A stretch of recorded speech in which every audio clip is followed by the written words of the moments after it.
आप सभी का एएसयू क्लासेज में स्वागत है। आज हम बात करेंगे मैट्रिक्स पार्ट फेस्ट अवयव फेस्ट की। और मेरा पहले भी कोचिंग कराई हुई है जब मैं बीएससी में था। आप ये मत सोचना भी कि यूट्यूब पर फ्री करा रहे हैं तो इसका मतलब भी कोर्स ऐसे ही होगा या फिर मैथ क्लियर नहीं होगा। मैं आपको विश्वास दिलाता हूँ, अगर आपने रूटीन से सही से मेरी क्लासें की तो 100 में से 100 नंबर भी ला सकते हो। ठीक है, तो और मेरे खुद के भी बीएससी में पूरे में से पूरे आए थे। ठीक है, और हमारे चैनल पर वैकेंसी की भी अपडेट रहेगी, इसीलिए सब्सक्राइब कर लेना। जो भी वैकेंसी आएगी 12th की एग्रीकल्चर की या फिर बीएससी एग्रीकल्चर की तो आपको अपडेट कर दी जाएगी। ठीक है, तो आज मैट्रिक्स पढ़ने से पहले जो चीजें बेसिक होती है ना वो चीज जानने की कोशिश करते हैं ताकि फिर आगे कंफ्यूजन न हो।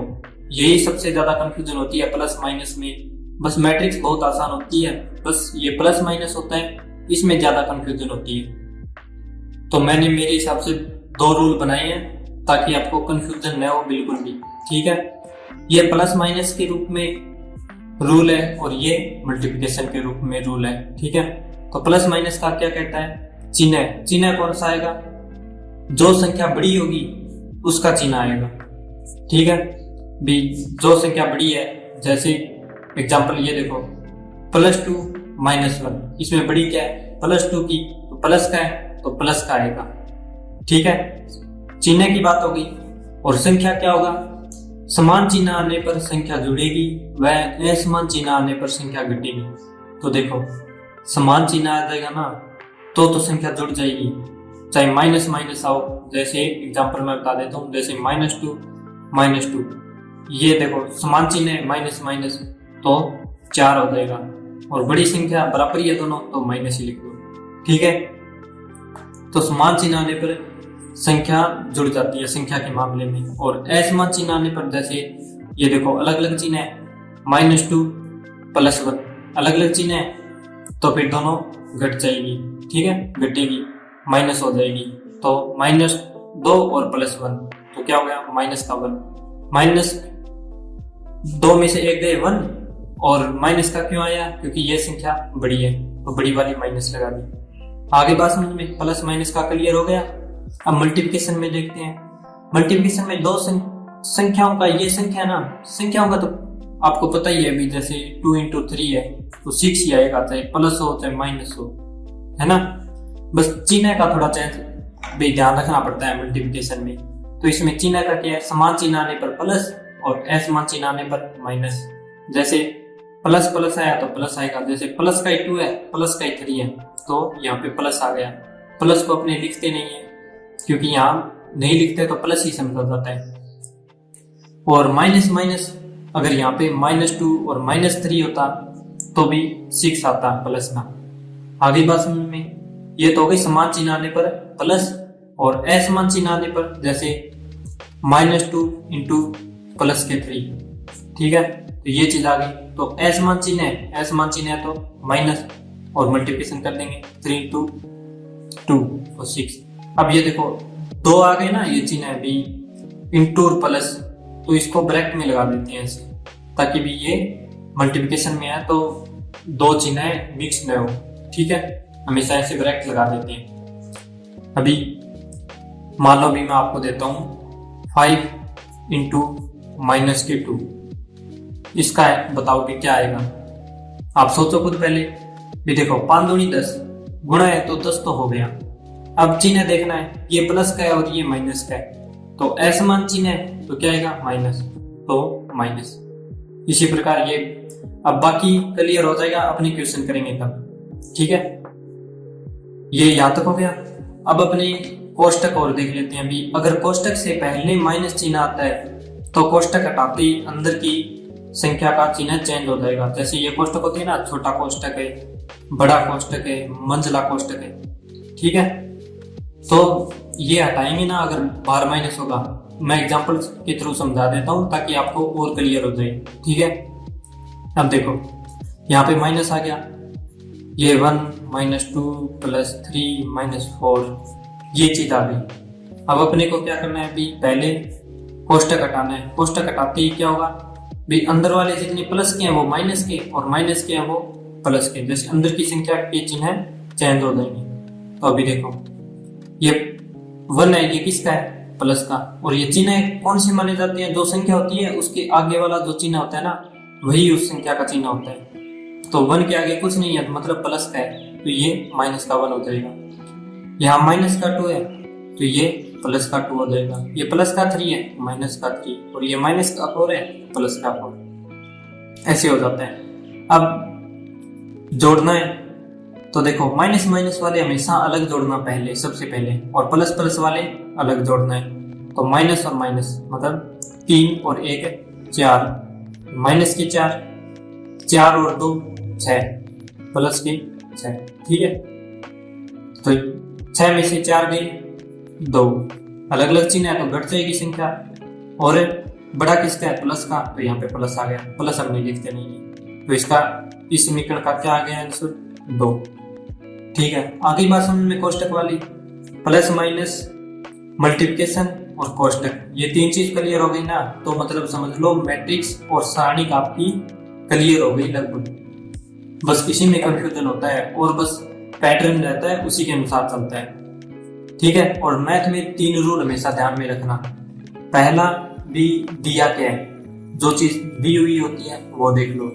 दूसरा, बी अपने को करना क्या है, क्वेश्चन पूछ क्या रहा है। ठीक है, और तीसरा, बी इस क्वेश्चन का पैटर्न क्या, किस फर्स्ट स्टेप क्या होगी, इस संख्या का पैटर्न क्या हो सकता है, बी इस क्वेश्चन का पैटर्न क्या हो सकता है। बस वो चीज, ये 3 चीज होती है। ये मैं धीरे धीरे आपको जैसे जैसे करवाऊंगा वैसे वैसे बहुत ही आसान हो जाएगा।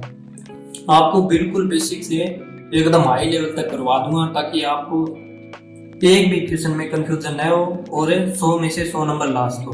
ठीक है, अब देखो, अब आते हैं अपने अवयव मैट्रिक्स के ऊपर, स्टार्ट करते हैं। ठीक है, तो ये मैट्रिक्स है। ठीक है, अब A11, A12, A13, A21, A22 ये चीज क्यों लिखी है ये मैं अभी बता देता हूँ आपको। देखो, ये स्तंभ के रूप में होता है। सबसे पहले ये सीख लो, ये क्या होता है? स्तंभ के रूप में। और ये क्या होता है? पंक्ति। आपको पता है ना, रो आडी होती है, वो रो होती है रो के रूप में, और जो खड़ा होता है वो स्तंभ होता है। ठीक है, तो ये रो है, इसको R1 के रूप में लिख सकते हैं, ये R2 के रूप में, और ये R3 के रूप में। ठीक है, R1 रो, R2 रो, R3 रो। इसी प्रकार कॉलम को ये C1 के रूप में, क्योंकि C कॉलम, ठीक है, इसलिए C लेते हैं, इसको C2 के रूप में, और इसको C3 के रूप में। ठीक है, और इसको हमेशा ऑर्डर है ना, वो R इंटू C में पहले हमेशा पंक्ति आएगी, उसके बाद ही कॉलम लिखा जाएगा। तो देखो 1 2 3, मतलब इसका क्या है? 3। रो कितनी है? 3। पंक्ति कितनी है? 1 2 3, मतलब कॉलम 1 2 3, 3 कॉलम है, तो इंटू 3, मतलब 3 इंटू 3। R इंटू C की जगह यहाँ क्या आएगा? 3 इंटू 3 की आएगी। ठीक है, तो ये कितने की भी हो सकती है? 2 इंटू 3 की, 3 इंटू 4 की, 6 इंटू 6 की। ठीक है, वो अपने क्वेश्चन आगे करेंगे धीरे धीरे, तो आपको समझ में आ जाएगा। बिल्कुल माने बहुत ही आसान है ये चीजें। ठीक है, और अभी देखो भी ये क्वेश्चन आता है भी दूसरी पंक्ति तीसरा कॉलम। चलो इससे पहले मैं बता देता हूँ, ये भी एक प्रकार से ऑर्डर के रूप में लिखा हुआ है। A12, A13 ये कोई अवयव है। ये यहाँ पे 2 3 4 या फिर शहरों के नाम कुछ भी आ सकता है। ठीक है, तो यहाँ पे A11 मतलब मैंने R इंटू C के बताया था ना, तो अब देखो प्रथम रो है और प्रथम ही कॉलम है, तो A11। अब देखो A12 मतलब रो तो प्रथम ही है, तो 1, और कॉलम कौन सी है? 1 और 2, तो सेकंड है, तो 2। ठीक है, A13, तो इसमें देखो भी रो तो प्रथम ही है, तो 1 है, और कॉलम कौन सी है? तीसरी है। ठीक है, 1 2 और 3 है ना। अब ये चीज देखो A32, तो अब देखो इसमें रो कौन सी है? ये देखो R इंटू C के रूप में लिखा जाता है ना, तो ये R3 है, और कॉलम के सेकंड। तो देखो 1 2 3, तीसरी रो है, कॉलम कौन सी है? फर्स्ट और सेकंड, मतलब तीसरी रो में सेकंड, ये आ गया ना A32। तो ऐसे होता है। अब मान लो कि छोटा क्वेश्चन आ जाए भी दूसरी पंक्ति तीसरा कॉलम कौन सा है, कौन सा अवयव है, यहाँ पे अवयव है। ठीक है, तो ये क्वेश्चन आ जाए तो आप कौन सा क्या करोगे। अब देखो दूसरी पंक्ति तो फर्स्ट और सेकंड, सेकंड पंक्ति में आएगा। तीसरा कॉलम तो फर्स्ट सेकंड और थर्ड, मतलब दूसरी पंक्ति में थर्ड कॉलम A2 3, तो इसका आंसर क्या आएगा A2 3। ठीक है, आंसर आ गया ना A2 3। तो ऐसे होता है, ये छोटे क्वेश्चन है। मैं ना आपको छोटे बड़े सब क्वेश्चन लेके चलूंगा और लास्ट में एग्जाम पेपर सोल्व कराऊंगा, ताकि आपके एकदम क्लियर हो जाए भी एग्जाम में क्या आता है क्या नहीं आता, छोटे से नो टाइप सब चीजें। ठीक है, बस आप कंटिन्यू मेरी क्लास देखती रहना, कंटिन्यूटी। ठीक है, अब ये चीज होगी। अब देखते हैं अवयव की डेफिनेशन के बारे में। ये चीजें मैंने लिख दिया पहले ही, अब आपको ये समझा देता हूं मैं भी क्या लिखा है। भी देखो, संख्याओं, फलनों, वस्तुओं व शहरों के नाम को पंक्तियों व स्तंभों के रूप में लिखने पर प्राप्त आयताकार क्रम विन्यास अवयव कहलाता है। मैंने पहले ही आपको देखो पंक्तियों और स्तंभों को तो बता दिया था ना। देखो संख्याओं या फिर फलनों या फिर कुछ भी, जैसे मैं एग्जांपल के थ्रू समझाऊंगा तो आपको डेफिनेशन क्लियर हो जाएगी। जैसे मान लो भी 2 - 3 4 2, ये तो इन संख्याओं को पंक्तियों व स्तंभों, पंक्ति और स्तंभ के रूप में लिख दिया। लिखने पर प्राप्त आयताकार, ये आयताकार क्रम हो गया ना विन्यास, क्या कहलाता है अवयव कहलाता है। आगे डेफिनेशन समझ में, इसे अंग्रेजी वर्णमाला के बड़े अक्षर से व्यक्त करते हैं। जैसे ए, इसको ए के रूप में लिख सकते हैं, बी ए बराबर ये चीज है। ठीक है, ऐसे तो ये चीज हो गई क्लियर। बी बराबर बी मैट्रिक्स है, जैसे यहाँ पे सीकर 3 कोस थीटा जयपुर। ठीक है, ये चीजें आ गई। तो सीकर 3 कोस थीटा जयपुर, मतलब कुछ भी हो उनको पंक्तियों व स्तंभों के रूप में आयताकार क्रम विन्यास के रूप में लिखने पर अवयव होता है वो। ठीक है, मैट्रिक्स का कोई संख्यात्मक मान नहीं होता। मतलब मान लो भी इसका ना मान सारणी होती है, सारणी का ये सारणी होती है, ऐसे दो स्तंभों के ये दो होते हैं मोड, इसके बीच में दो संख्या लिखी होती है ना, वो सारणी होती है और उसका मान होता है। जैसे लास्ट में 6 आ गया, 3 आ गया, पर इसका कोई मान नहीं होता संख्यात्मक। मतलब ये है मैट्रिक्स तो इसी रूप में रहती है। आगे बात समझ में, और धीरे धीरे जो क्वेश्चन करेंगे तो वो आगे समझ में आ जाएगा। अब मैं वीडियो पॉज करके अगला पेज निकाल लेता हूँ। अब देखो टाइप ऑफ मैट्रिक्स, अब पढ़ेंगे भी कितने प्रकार की मैट्रिक्स होती है, क्या क्या होती है, ये चीज बेसिक। बस आज की वीडियो में जितने प्रकार होते हैं 12-13 प्रकार होते हैं वो पढ़ेंगे। बहुत ही आसान है इसके जो भी है टाइप है। ठीक है, तो देखो पंक्ति मैट्रिक्स, इसको रो मैट्रिक्स भी कहते हैं, जिसमें पंक्तियों की संख्या 1 हो। जैसे मैं एग्जांपल के थ्रू बता देता हूँ आपको, 1 2 - 3 ये है, तो इसमें क्या है, पंक्ति तो एक ही है और कॉलम कितनी है, 1 2 3 3, 1 × 3 के रूप में। मतलब पंक्ति एक है, कॉलम कितने भी हो सकते हैं, तो वो क्या होगी पंक्ति मैट्रिक्स। और मान लो भी स्तंभ मैट्रिक्स, मतलब इसमें क्या है, नाम से पता चल रहा है भी स्तंभ एक होगा। जैसे 2 4 1, इसमें देखो पंक्ति 1 2 3, 3 पंक्ति है इंटू स्तंभ कितना है 1। ठीक है, देखो ये R × C, मतलब 1 × C के रूप में होगा। क्वेश्चन क्या बन सकता है भी 1 × C कहलाती है तो पंक्ति मैट्रिक्स, क्योंकि कॉलम तो कितनी भी हो सकती हैं और यहाँ पे पंक्ति क्या है 1। जैसे 1 × 3 का पूछ लिया तो क्या हो गया, पंक्ति मैट्रिक्स हो गई। ठीक है, तो ऐसे होता है ये पंक्ति मैट्रिक्स। और इसको m × n के रूप में भी कई बार लिख देती हैं, जैसे R × C के रूप में लिखते हैं ना, वैसे ही m × n के रूप में। ठीक है, अब अपने स्तंभ मैट्रिक्स भी साथ साथ पढ़ लिया। पंक्ति मैट्रिक्स की स्तंभों की संख्या 1 हो तो स्तंभ, तो ये जितने भी टाइप है ना उसके नाम से पता चल जाएगा अपने को भी कौन सी मैट्रिक्स किस प्रकार की है। जैसे स्तंभ के बारे में पता चल गया ना, तो अभी देखो शून्य मैट्रिक्स, अब इसमें शून्य से पता चल रहा है कि सभी अवयव शून्य होंगे। तो जैसे 0 0 0 0, ये 1 2 1 2, मतलब 2/2 की है, तो सभी अवयव शून्य। जैसे 0 0 0 0 0 0। अब इसमें देखो कितने रो और कितने कॉलम किस क्रम की होगी बताओ। 1 2 मतलब 2 रो इंटू 1 2 और 3 मतलब 3 कॉलम। 2 इंटू 3 की होगी, सभी अवयव शून्य होंगे, इसलिए शून्य मैट्रिक्स। अब देखो वर्ग मैट्रिक्स मतलब स्क्वायर मैट्रिक्स, जिसमें पंक्तियों और स्तंभों की संख्या समान होगी। जैसे कोई भी मैट्रिक्स होगी उसमें समान होंगे, जैसे क्रम है ना, जैसे 3 इंटू 3 होगा, या फिर 2 इंटू 2 होगा, या फिर 4 इंटू 4 होगा। जैसे मैं एग्जाम्पल के थ्रू 2 3 1 2 ये मैट्रिक्स है। एक प्रकार से वर्ग के रूप में तभी होगा ना भी चारों साइड चारों भुजाएं समान होती है, तभी तो वर्ग होता है। इसीलिए भी पंक्तियों और स्तंभों की संख्या समान होती है इसमें। तो 1 2 मतलब 2 इंटू 1 2 2। आगे बात सुनने, जैसे 3/3 की दे दे 1 0 2 1 3 1 2 3 3 4 -5, तो ये कितनी है 1 2 3 1 2 3 3/3 क्रम की है। वर्ग मैट्रिक्स होगी, बहुत ही आसान है ये टाइप। अब देखो विकिरण मैट्रिक्स, इसको इंग्लिश में डायगोनल मैट्रिक्स बोलते हैं। तो वह मैट्रिक्स जिसके मुख्य विकिरण को छोड़कर सभी अवयव शून्य हो। विकिरण क्या होता है भी, ये तीसरा जो मैट्रिक्स में होता है ना वो विकिरण होता है, बाकी के अवयव शून्य होते हैं उसमें। अब देखो ये बना लो, जैसे 1 0 0 0 3 0 0 0 2 ये मैट्रिक्स है, 3 इंटू 3 क्रम की है।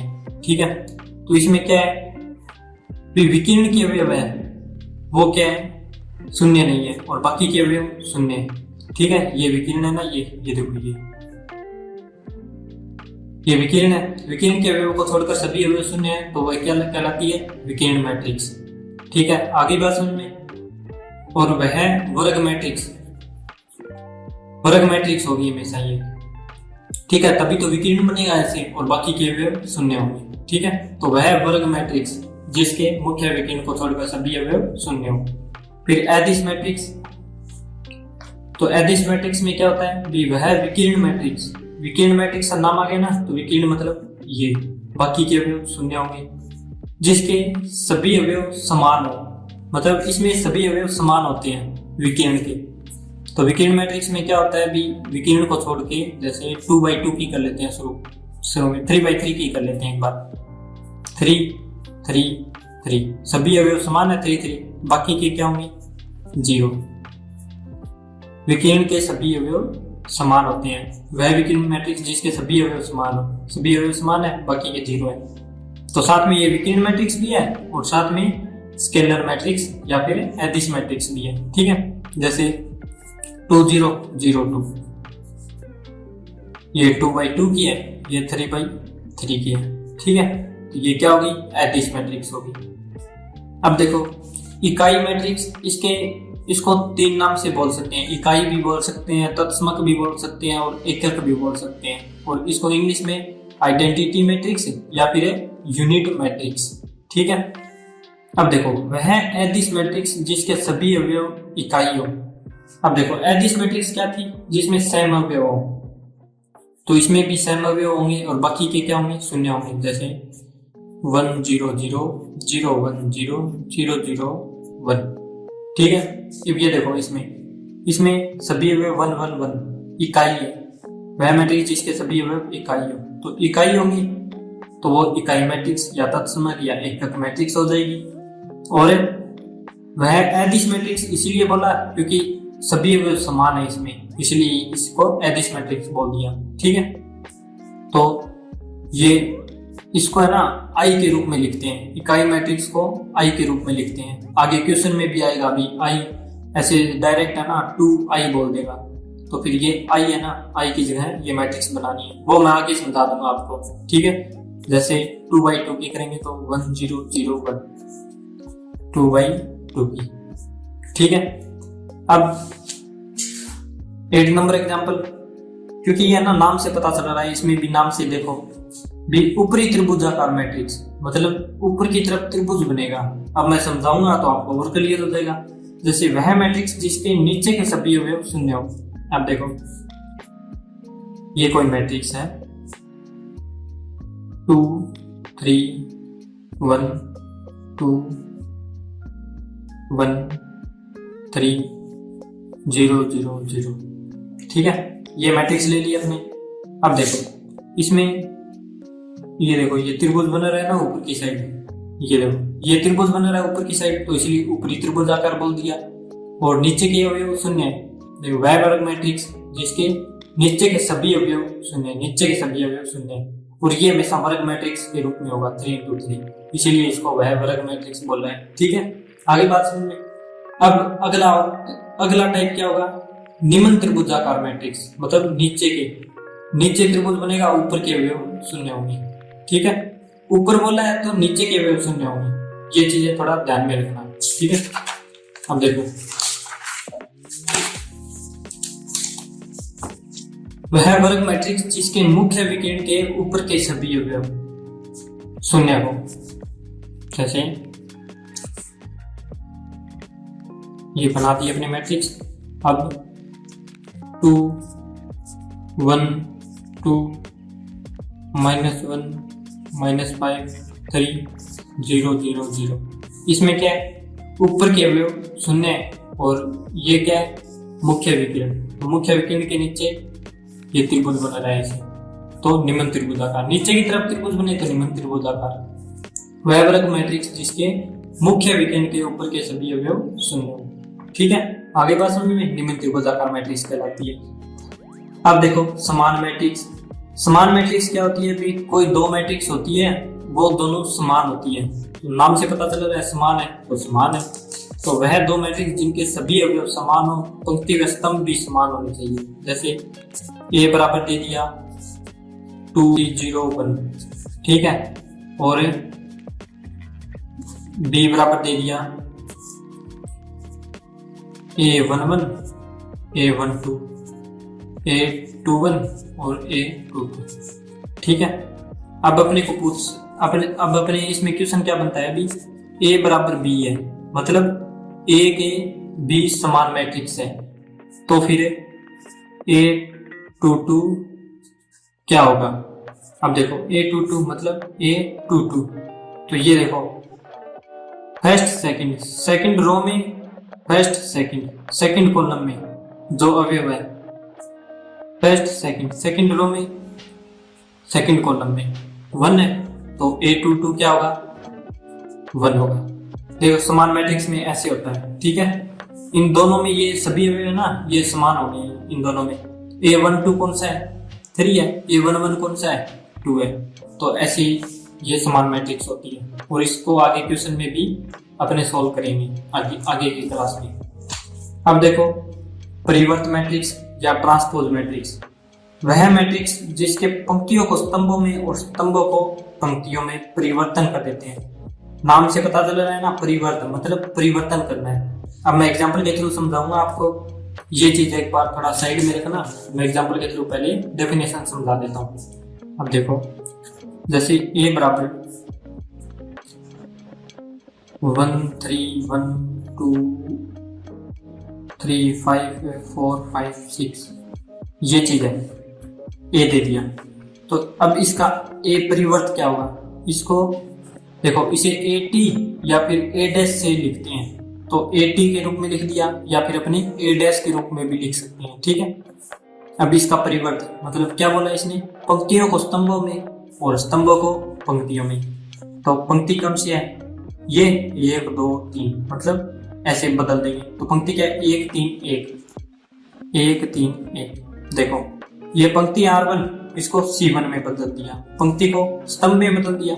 इसी प्रकार सेकंड पंक्ति को 2 3 5 है ना, तो इसको 2 3 5। अब देखो 4 5 6 4 5 6 बदल दिया ना, पंक्तियों को स्तंभों में और स्तंभों को पंक्तियों में अपने आप चेंज हो गए। जैसे ये देख लो चाहे, ये स्तंभ है 1 2 4, तो 1 2 4 पंक्ति में बदल गई, 3 3 5 और 3 3 5 1 5 6 1 5 6। ठीक है, तो यही डेफिनेशन बोलती है भी पंक्तियों को स्तंभों में और स्तंभों को पंक्तियों में परिवर्तन कर देते हैं।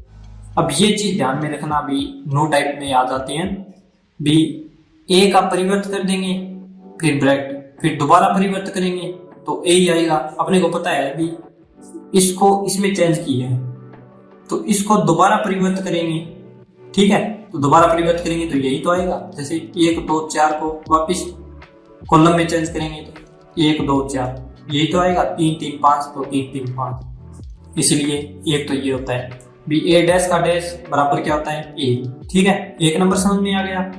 अब सेकंड देख लो, ए बी का होल डैश, तो इसका क्या होता है बी डैश और ए डैश, ये चीज होती है मल्टीप्लिकेशन में होता है ये मैं आपको आगे मल्टीप्लिकेशन कराऊंगा तब ये क्वेश्चन आ जाएगा, ठीक है।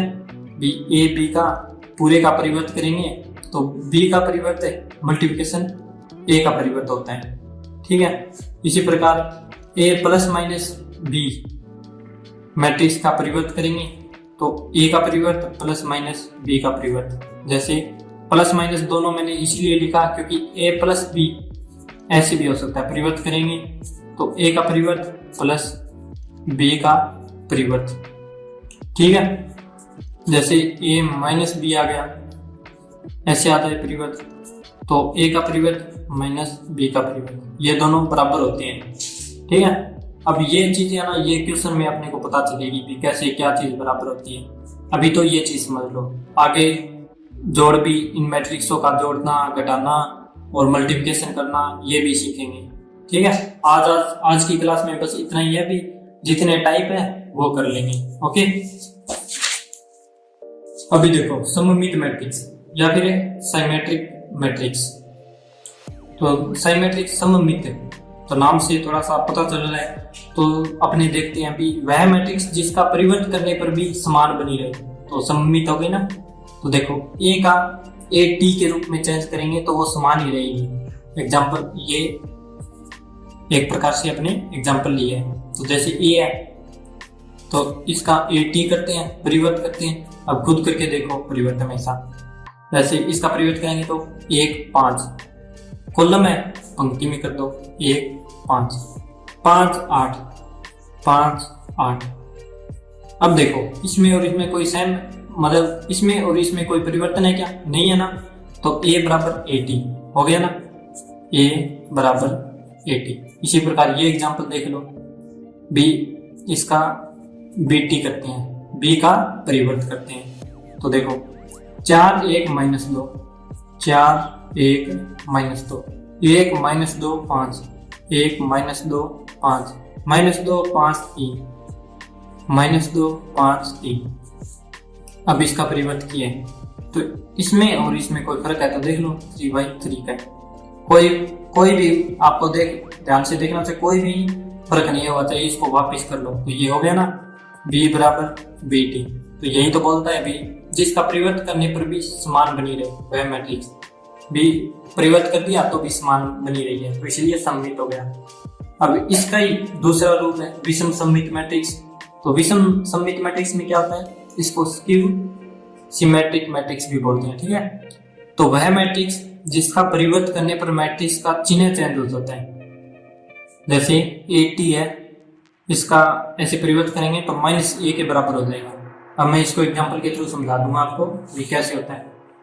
विषम अपने बोलते हैं ना सम संख्या विषम संख्या, इसमें विषम मतलब माइनस हो गया, ठीक है। उसमें 80 बराबर a तो है ही, तो ये सममित हो गई, पर इसमें माइनस आ गया ना इसलिए विषम सममित लिख दिया इसको, ठीक है। अब ये चीज देखो, इसका 80 करते हैं तो a का 80 करेंगे तो क्या बनेगा 0 -1, तो 0 -1 कॉलम को रो में चेंज कर दिया। अब सेकंड कॉलम को सेकंड रो में कर दो 1 2 मतलब 1 0 तो 1 0। अब मैंने आपको बताया था कि कोष्टक के बाहर अगर माइनस लेंगे या फिर बाहर माइनस होगा तो कोष्टक हटाएंगे तो अंदर वाले चिन्ह चेंज हो जाएंगे। तो इसी प्रकार 80 बराबर अगर कोष्टक के बाहर माइनस ले लेंगे ना कॉमन तो भी अंदर वाले चिन्ह चेंज हो जाएंगे, यही तो होता है। तो 0 -1 है तो ये देखो 0 ये -1 है तो ये +1 हो जाएगा, ये प्लस का 1 है तो ये माइनस का 1 हो जाएगा, 0 का 0, इनमें कोई फर्क नहीं पड़ता, ठीक है ना। अब ये चीज देखो, ये पूरा कोष्टक है 0 1 -1 0 0 1 -1 0। ए के बराबर है ना, तो क्या हो गया 80 बराबर माइनस का माइनस लिख दिया, और ये पूरा कोष्टक किसके बराबर है, ए के बराबर। ये चीज आ गई ना, ये देखो ये चीज यहाँ पे आ गई, तो इसीलिए इसको विषम सममित, वह मैट्रिक्स जिसका परिवर्त करने पर मैट्रिक्स का चिन्ह चेंज हो जाता है, तो चिन्ह चेंज हुआ है तो ये विषम सममित मैट्रिक्स होगी। ठीक है, अब देखो मैंने माइनस बाहर लिया है, तो ये देखो कंफ्यूजन में मत होना, अब माइनस हटाएंगे ना अपने, माइनस अंदर मल्टीप्लिकेशन करेंगे तो चिन्ह चेंज हो जाएगा, अपने आप देख लेना चाहिए। 0 -1, ये माइनस का है तो प्लस का 1 0, माइनस हटाते ही और ये चेंज हो गया ना, ये देखो 0 -1 1 0 वापिस बन गया। तो इसी प्रकार बाहर ले माइनस, चाहे फिर अंदर मल्टीप्लिकेशन करो तो फिर वो चिन्ह चेंज हो जाते हैं माइनस में। ठीक है, मल्टीप्लिकेशन में चिन्ह चेंज होते हैं। ये चीज जहां तक क्लियर हो गई आपको, आज टाइप पूरी हो गई। कल मैट्रिक्स का जो भी जोड़ना, घटाना, गुणा, मल्टीप्लिकेशन करना वो सीखेंगे, और बेसिक चीजें हैं, फिर धीरे धीरे लेवल हाई करते जाएंगे। और मैट्रिक्स से और क्रेमर नियम में मैं आपको ट्रिक बताऊंगा लास्ट में। तो हर चीज है ना मैं आपको इतनी शानदार तरीके से कराऊंगा, अभी इतने तो मुझे लगता है कोचिंग वाला भी नहीं कराएगा आपको, बस आपको लगातार करते जाना है मेरी क्लास से। ठीक है, thank you for watching video, bye bye.